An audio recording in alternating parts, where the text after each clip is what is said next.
আর এবার নজর রাখবো পড়াশোনায় জ্ঞান বাড়ে, কুসংস্কারে বাড়ে অন্ধকার। কথাতেই তো এটা রয়েছে। আর তাই পড়ুয়াদের মন থেকে কুসংস্কারের অন্ধকার দূর করার জন্য উদ্যোগী হয়েছে কাঁথির একটি সরকারি স্কুল। সেখানে নোটিশ দেওয়া হয়েছে যে কোনো রকম মাদুলি পরে স্কুলে আসা যাবে না।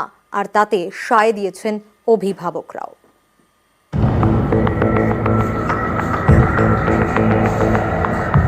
যেখানে বিজ্ঞান সেখানে কুসংস্কারের পিছু টান। পড়ুয়ারা যাতে কুসংস্কারের অন্ধকারের দিকে না এগোয়, তাদের মনে যাতে বিজ্ঞানের আলো পড়ে, তার জন্য উদ্যোগী হয়েছে কাঁথির সরকারি স্কুল।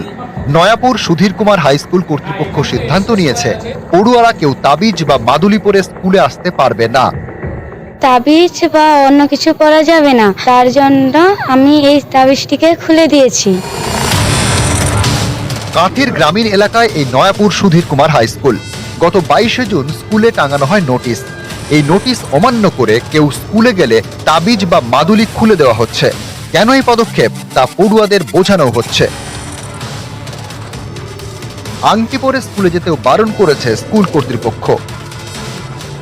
স্কুল যে উদ্যোগটা নিয়েছে খুবই ভালো। কিছু কিছু মানুষ এসব বিষয়ে বিশ্বাস করে, আর এখন বিশ্বাস করা ঠিক না, কেননা এখন বিজ্ঞানের যুগ, উন্নত যুগ।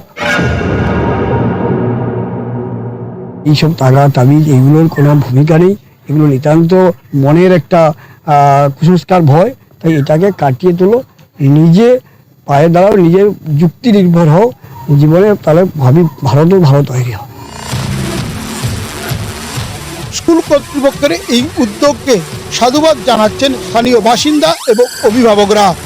কাঁথি থেকে ক্যামেরায় শুভেন্দু কামিলার সঙ্গে সুবীর ভৌমিক, নিউজ 18 বাংলা।